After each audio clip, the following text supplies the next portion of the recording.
How to get Instagram Voice Changer. Let's get started. The very first thing you want to do is update the Instagram app to its latest version. For that, launch your App Store or Play Store. Now at the top, you'll see the search box. Over there, type in the app name Instagram and search for it. Once app appears, at the right corner of it, you will find the option of Open or Update. If you find the option of Update, just click on it and update the app to its latest version.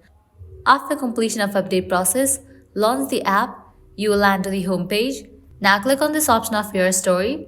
Now click on the option of camera. With that, your camera will open up. Now over here, you're going to find different filters. Scroll to the right and at the very end, you will find the search icon. Click on it. Now click on the search icon again.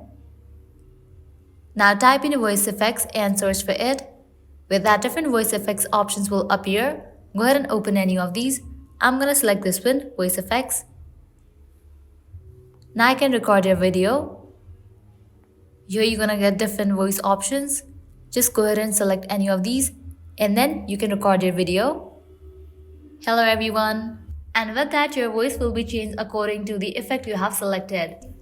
So this is how you can use Instagram Voice Changer. At the end, if you guys find this video helpful, don't forget to like, share and subscribe to our channel. Thank you.